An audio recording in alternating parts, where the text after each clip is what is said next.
Good morning, ladies. Hope you're doing well. I would like to say welcome to Module 153. So we're going into our CPT. We're leaving our ICD-10 and we're going into our CPT. But I don't want you to be discouraged if you feel like you still have more to learn in the ICD-10 because we will be making all of these codes work together. So I am actually going to give you your little lecture for the beginning of Chapter 8, and I'm only going to be covering the first 4 objectives. Now, if you're wondering what I mean by objectives, I'm going to grab my book right here and show you. If you look at the front of every chapter, you have objectives, and you can see I've highlighted mine, and I am going to go through 1 through 4 objectives. So we're going to try a little bit different way of lecturing, where I'm just hitting the objectives for that day instead of lecturing the whole chapter, letting you read it and then listen to the lecture again, or some of the other the ways that we've done it. So we're going to do this one a little different. So I'm actually going to share my screen for you.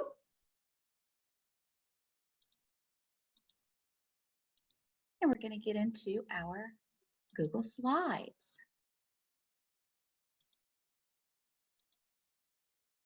So this is welcome to Module 153, Chapter 8. So these are the 4 objectives that we're going to be hitting today. Identify the uses of the CPT manual. Name the developers of the CPT manual. Identify placement of the CPT codes on the CMS 1500 paper insurance form. If you'll think back, you guys actually watched a video on that on Tuesday. And know the importance of using the current year CPT manual. So let's start with objective 1. Identify the uses of the CPT manual. So CPT codes are used to describe tests, surgeries, evaluations, and any other medical procedure performed by a healthcare provider on a patient. As you might imagine, this code set is extremely large and includes the codes for thousands upon thousands of medical procedures. CPT codes are sorry, that word. They're an integral part of the billing process. CPT codes tell the insurance payer what procedures the healthcare provider would like to be reimbursed for. As such, CPT codes work in tandem with ICD-10 codes to create a full picture of the medical process for the payer. This patient arrived with these symptoms as represented by the ICD-10 code book, and we performed these procedures, which is represented by the CPT codes. Okay, so CPT codes are what we have done. Where ICD-10 codes are why did we need to do this and what were the signs and symptoms. CPT codes are used as a sort of shorthand for third-party payers. What are third-party payers? There are insurance companies, right? Here's a bonus question. What is the largest third-party payer in the United States? It's Medicare. That's a very, very important piece of information you need to know. It will be on your NCCT. So Medicare is the largest third-party payer in the United States. Name the developers of the CPT manual. The AMA first developed and published the CPT in 1966. The first edition helped encourage the use of standard terms and descriptors to document procedures in the medical record, helped communicate accurate information on procedures and services to agencies concerned with insurance claims, and provided the basis for the computer-oriented system to evaluate operative procedures and contribute basic information for actuarial and statistical purposes.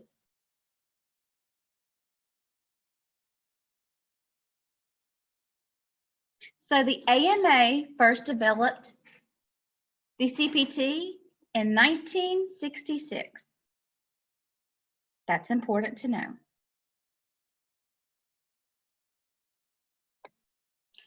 Identify placement of CPT codes on the CMS 1500 paper insurance form. This is what I want you to understand. The 1500 form that we've watched the video on and we're looking at in our books on page 2019, step by step, you're on 193, 2020. Step by step, you're on 199. When you look at that, the CMS 1500 form is a paper form. This is a paper claim. So if you look in your book on page 199 or 193, depending on which book you're in, if you take a look at line 24D, and I'm just going to give you a little pointer. You see 1, 2, 3, 4, 5, 6, the numbers right there towards the bottom. If you look over to the right of those numbers, you're going to see the letter D, procedures, services, or supplies. So that is where your CPT codes are going to be plugged in. Right beside that are going to be your modifiers. And as we go further into this book, we're going to learn about modifiers. So I'm just giving you a little heads up that there will be modifiers that are going to go along with your CPT codes. If your CPT codes are the roads on your map, your modifiers will be your street signs. And that's all that I will say about that, except that they're found in the front cover of your CPT manual. Number 4, know the importance of using the current year CPT manual. Why would you think it is important to keep up with current CPT manual changes? Well, the medical field is ever evolving. The CPT updates annually and the changes take effect January 1st of the next year. Your CPT updates annually and the updates take effect of January 1st of the next year. That is so very important for you guys to remember. Now, does it mean that you have to buy a brand new manual every year? Well, no, it doesn't mean that. It just means that you need to get online, search for the updated codes, and then you would make notes in your manual until it got to the point where if there were too many changes, you may want to update your manuals. So we're going to talk about some fun facts about the CPT. CPT stands for Current Procedural Terminology. It's always 5 digits. Some of our category 2 and 3 codes, which you're going to talk about, have letters, but in general, it's 5 numbers.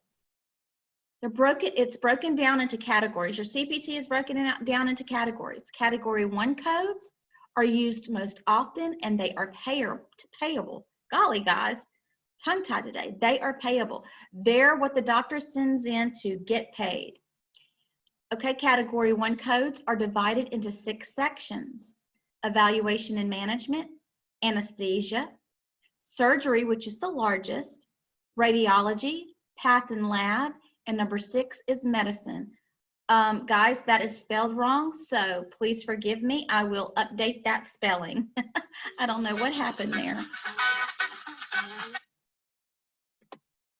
So let's talk about category 2 and 3 codes. Category 2 codes are developed to simply report of performance measures and eliminate the need for chart abstraction. These supplemental tracking codes are used by physicians and hospitals to report specific services that contribute to the positive outcomes and high quality care. Here's some example: hypertension, blood pressure controlled. 3074F, most recent systolic blood pressure, and then it gives you the numbers. These codes are not payable. Now, why would you send in codes that are not able to be paid for? Well, it's simply for reporting measures so that they can be captured. So if the CDC wants to know how many people in the United States has a blood pressure higher than 130, well, how are they ever going to find out if the doctors don't actually do category 2 codes? Now, I'm not going to lie to you. As a coder, I never used category 2 codes. But if you are expected to use those, you're going to know where to find them. Category 3 codes are temporary codes that describe emerging and experimental technologies, services, and procedures. They are not payable. Doesn't mean they're not billable, but they're not going to get any money for these. I'm going to give you an example. O1O2T, extracorporeal shockwave high energy performance by a physician requiring anesthesia other than local, involving lateral humeral epicondyle. And it says, see the Medicare Advantage policy guideline titled ESWT. So that's just an example, okay? Where do you go to find these category 2 and 3 codes? Well, I would like for you to explore your CPT, and you're going to find those before your index, because in your CPT, the index is not in the front, it's in the back. But you're going to find category 2 and 3 codes will be there.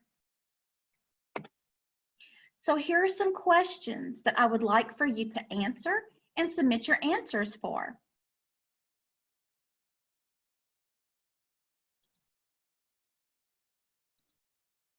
Okay, so give me just a second, guys. I have misplaced here. Well, it's not misplaced, it's under here.